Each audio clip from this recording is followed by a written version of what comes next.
안녕하세요 여러분, 안중현 선생님입니다. 오늘은 이렇게 녹음을 해가지고 여러분이랑 좀 만나게 되었는데요. 오늘은 여러분이 이미 배우셨던 원나라 그 이후에 이제 명나라에 대해서 배워보도록 할 건데, 자, 우리가 배웠던 원나라는 그 몽골 초원에서 나타나서 세계를 제패했다가 중국에서 한족들을 굉장히 차별하고 그랬었잖아요. 이러한 한족의 차별에 맞서서 일어나서 왕조를 만든 게 명나라인데, 여기에 대해서 한번 배워보도록 하겠습니다. 자, 그 전에 저번 시간에 배웠던 거 한번 살펴보도록 하겠습니다. 자, 그래서 몽골 제국은 보병을 통해 세계를 정복하였다. 맞나요? 틀리나요? 아니죠. 네, 여기 있듯이 기마병이고 유목민족이었기 때문에 이 보병이 아니라 기병이었습니다. 아니었고요. 몽골은 민족차별 정책을 시행하였다. 맞습니까? 틀립니까? 네, 맞죠. 네, 그래서 몽골인, 생목인, 남인, 한인, 그리고 남인 이렇게 계급을 나누어서 민족차별 정책을 실시를 했었죠. 자, 다음 몽골은 비단길만을 통해 유럽과 교류하였다. 맞습니까? 틀립니까? 네, 아니죠. 비단길만이 아니라 비단길과 그리고 바닷길, 초원길까지 이용해서 교류하였고, 굉장히 큰 동서 제국을 만들었었기 때문에 유라시아가 하나로 묶일 수 있도록 도왔습니다. 자, 오늘 배울 단어에서 신사라는 단어가 나오는데요. 이 신사라는 단어 한번 들어봤나요? 보통 여러분이 생각하는 신사는 젠틀맨의 신사잖아요. 이제 젠틀한 사람. 이렇게 영국에서 나타난 신사인데, 이 신사라는 단어는 명나라 때의 지배층이었던 신사에서 유래했습니다. 자, 명나라 때의 지배층이 어떻게 이렇게 신사라는 단어, 지금 우리가 알고 있는 신사라는 단어와 연결되는지 한번 배워보도록 할게요.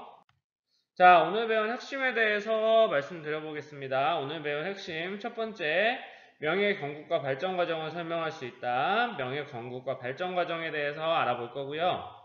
자, 명대 경제, 사회, 문화 및 대외교류의 모습을 파악할 수 있다. 명대의 경제, 사회, 문화, 대외교류 여러 방면에서 명대가 어떻게 발전했는지에 대해서 알아보도록 하겠습니다. 자, 오늘은 어떻게 구성이 되어 있냐면은 여기에 명예 성립과 발전이 있죠. 명예 성립과 발전을 먼저 배워볼 거고요. 그리고 명나라의 특징과 우리가 다음 시간에 배울 청나라도 이렇게 똑같은 포맷으로 되어 있는데, 명나라만의 특징이 담긴 명예 경제와 사회, 그리고 명대의 계획교류는 어떻게 되어 있는지에 대해서 배워보도록 할 거예요. 자, 오늘은 명예 성립과 발전에 대해서 바로 배워보도록 하겠습니다. 자, 처음으로 명예 건국에 대해서 알아볼게요. 이 명나라 같은 경우에는 원 말기에 주원장이라는 사람이 원을 몰아내고 이제 금릉을 수도로 건국했는데, 이 주원장이라는 사람이 굉장히 특이한 사람이에요.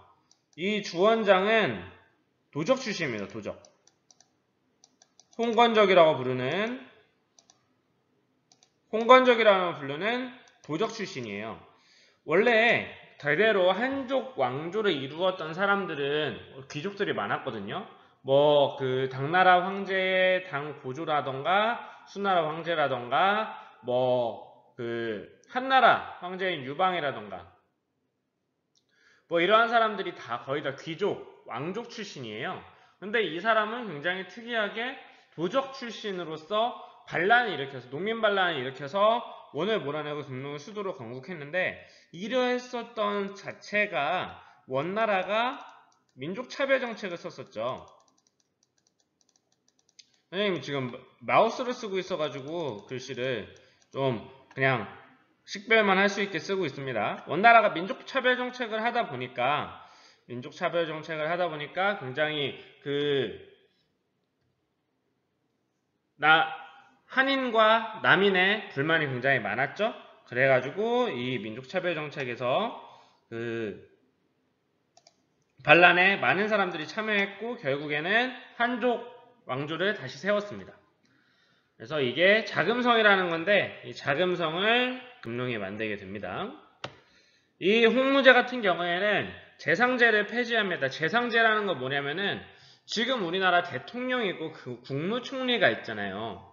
그런 것처럼 대통령이 왕이라고 생각하고 재상은 국무총리라고 생각하면 됩니다. 근데 이 재상이 있을 때 지금은 우리가 삼권 분립이고 서로 견제를 하기 위해서 이렇게 그 대통령의 권한과 국무총리의 권한이 다르면서도 이제 견제가 되지만 이때 당시에도 왕의 재상이 있으면 왕의 권력을 재상이 이렇게 견제를 했거든요. 우리나라에 삼정승, 영의정, 좌의정, 우의정 있는 것처럼 이런 것을 폐지하고 이제 황제의 독재권을 강화합니다. 그리고 이갑제라는 걸 만들어서 향촌 사회를 다스리는데 이 이갑제가 뭐냐면은 앞에 마을과 뒤에 마을과 옆에 마을과 이런 게 있잖아요. 그런 것을 원래는 자연 촌락이라고 해가지고 그냥 태어난 사람마다 그냥 자연스럽게 사는 건데 이 이갑제를 해서 인위적으로 마을을 만들어서 살게 합니다. 이런 게 이갑제예요.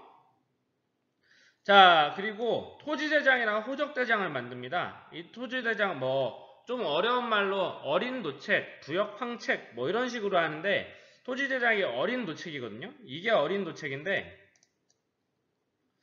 자, 왜 어린 노책이라고 하냐? 이게 땅을 사람들이 만들어 놓은 땅을 이렇게 표시를 해 놓은 거거든요. 이게 누구 땅이다. 이게 누구 땅이다. 라고 하는 걸 표시해 놓은 게 이 어린 도책인데 이게 약간 물고기의 비늘 같다고 해서 어린 도책이라고 해요. 그래서 토지가 어떤 사람인지 그리고 이 집에 얼마나 사는지를 많이 알아야지만 사람들이 세금이나 이런 걸 많이 낼 거 아니에요. 그래서 이렇게 어린 도책을 사용을 하였다. 라는 거. 그래서 세금 징수에 이용하였고 한족 문화를 부흥시키기도 했습니다. 자, 다음으로 영락제인데 영락제는 명태조의 아들이거든요. 이제 주원장의 아들인데 원래 이 영락제가 엄청 뛰어난 사람이었어요. 근데 명태조도 이제 개국한 지 얼마 안 되다 보니까 이 영락제라는 사람을 저쪽 위쪽으로, 그러니까 금릉은 남쪽에 있거든요. 강남 쪽에 있거든요. 근데 이 영락제를 북쪽으로 확 보내버려가지고 변방에서 지키도록 했어요. 변방의 유목민족들이 지키도록 했어요. 그랬는데 이 홍무제가 죽고 나서 이 영락제가 이제 갔는데 자기 형이 자기도 빼놓고 그냥 자기가 황제를 먹어버린 거예요. 그래서 이 사람이 정난의 변이라고 하는 난을 일으키고 황제에 오릅니다. 원래 자기 아버지는 남쪽인 금릉이라는 곳에 도읍을 정했었는데 영락제는 변방에서 북방민족을 막기 위해서 지금의 베이징, 북경에 있었거든요. 그러다 보니까 자기의 세력권이 북쪽에 있다 보니까 천도를 합니다. 수도를 베이징으로 옮기고 적극적인 대외 정책을 실시를 해요. 그리고 많은 정책을 펼치는데 이때 가장 대표적인 게 정화의 원정입니다. 정화의 원정 같은 경우에는 정화의 함대를 해외로 파견을 해서 국력을 과시해요. 이때 이렇게 엄청나게 많은 곳을 돌아다녔는데 근데 이 함대가 작은 함대가 아니라 엄청나게 큰 다우선 10대가 넘게 움직였대요. 그러니까 나 이만큼 세니까 너네 알아서 굽혀. 나 이만큼 세니까 너네가 알아서 굽히고 나한테 들어와. 나한테 조공해. 라고 하는 거죠. 그래서 이것을 본 사람들이 명나라가 새로 들어왔구나. 그리고 이 사람들 세니까 내가 이렇게 같이 해야겠다라고 해서 여러 나라와 조공관계를 맺습니다. 그래서 이게 다우선 당시에 썼었던 배인데요. 어마어마하게 커요. 이렇게 지금 사진으로 보니까 그렇지만 여기에 이제 우리가 대항해 시대 배울 거거든요. 당시에 유럽에 큰 배들보다 3배 이상이 컸다고 합니다. 엄청나게 큰 거예요.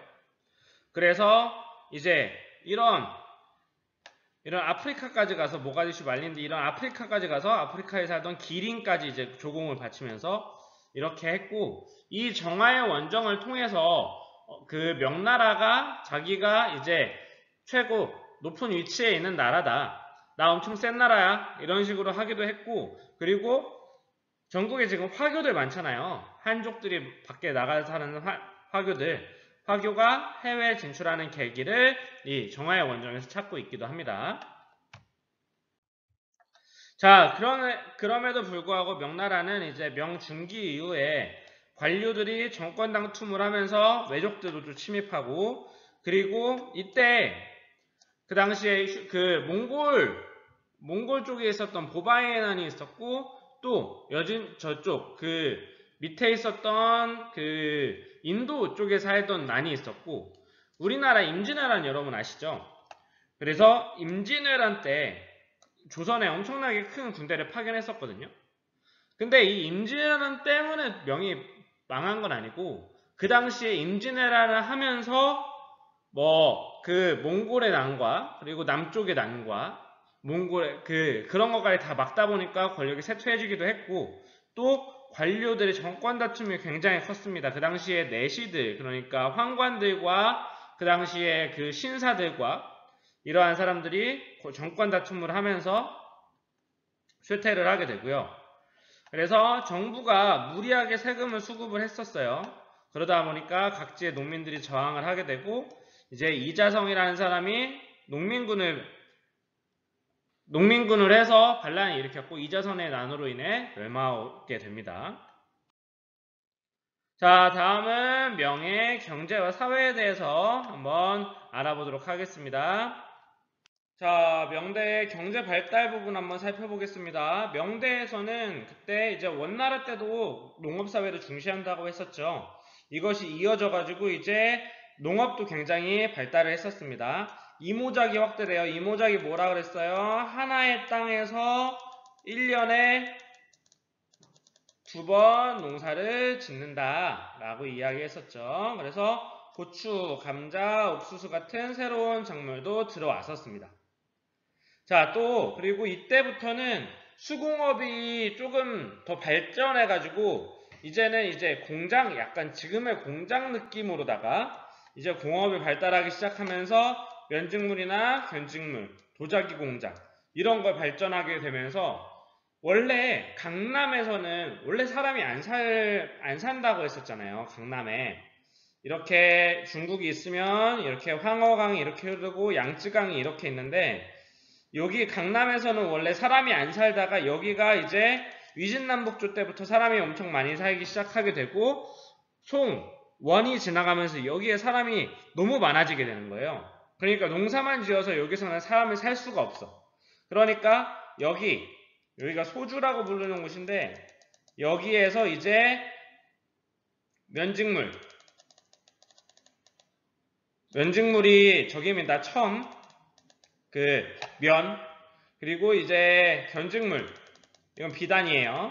그리고 도자기, 이런 걸 만들어서 상업적으로 이제 팔기 시작하는 거예요. 자, 상업이 발달하기 시작하니까 대상인 집단들도 나타나서 성장을 하게 되고, 이 대상인 집단들이 왔다 갔다 하면서 팔기 시작하고, 이러면서 경제가 활발하게 나타나게 됩니다. 자, 명나라의 사회 먼저 보시면은요, 명의 주도 지배층이 신사였습니다. 신사.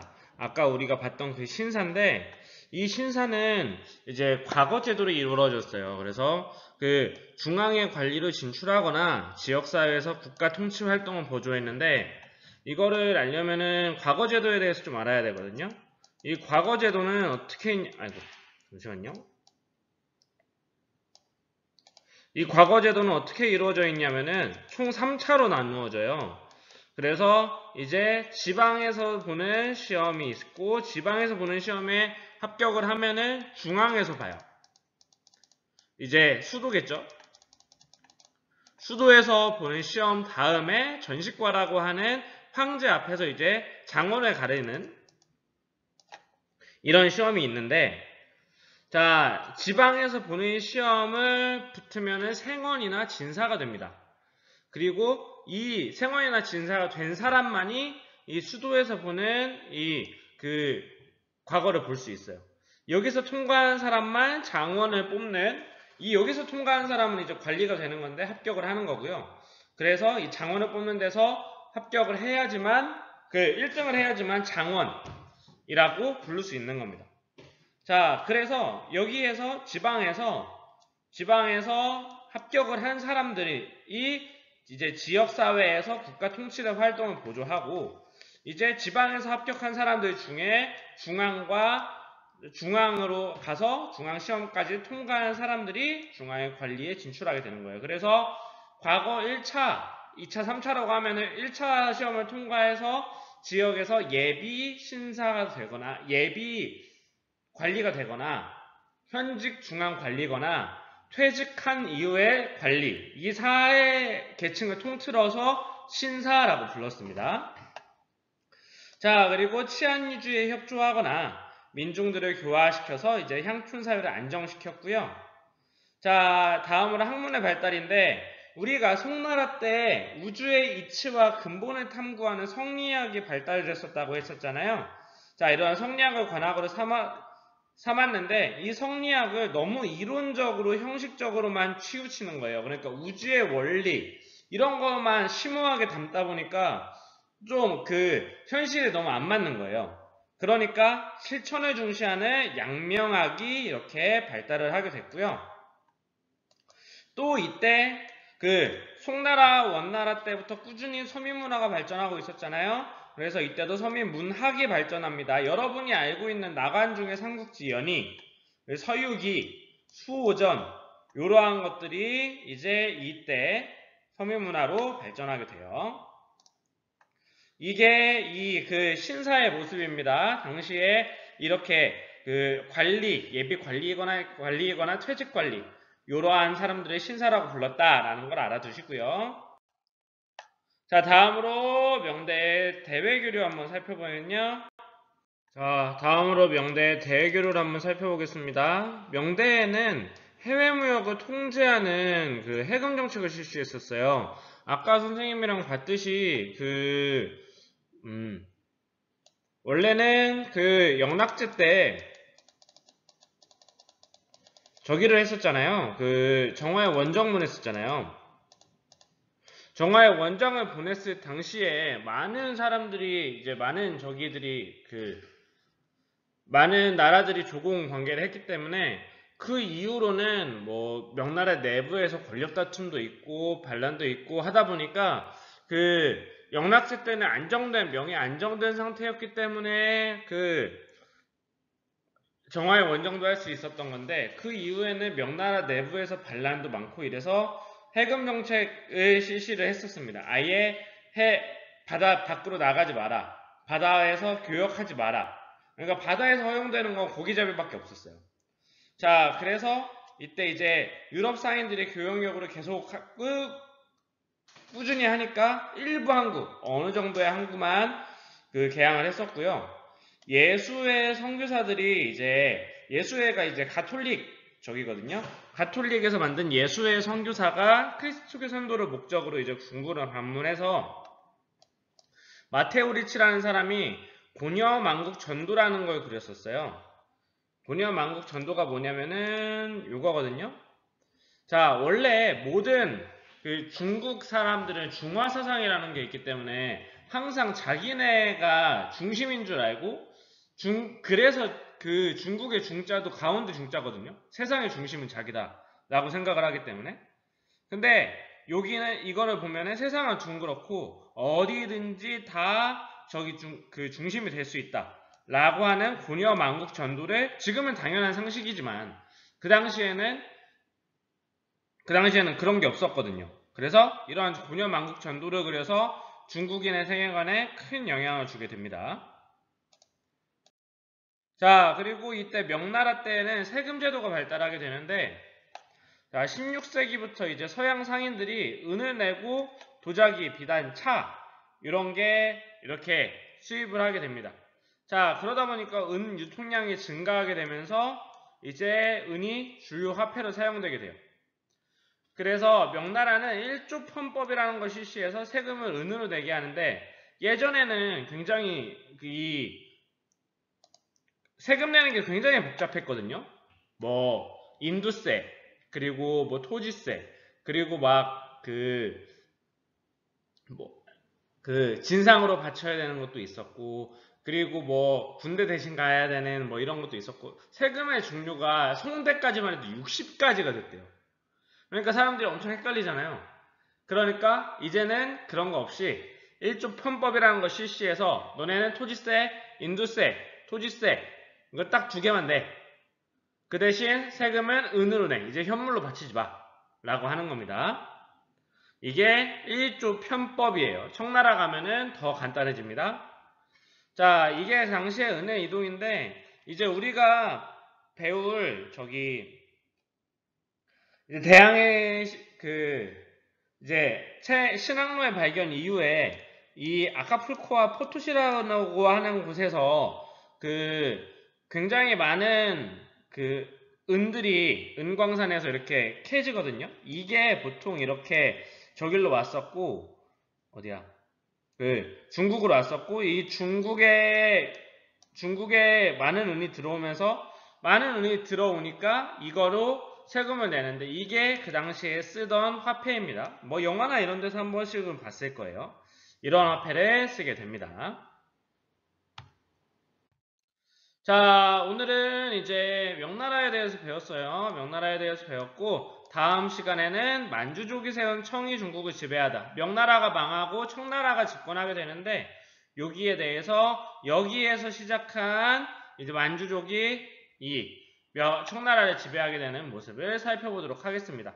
자, 오늘도 고생했고요. 여러분 프린트에 잘 적었기 바랍니다. 고생들 했습니다.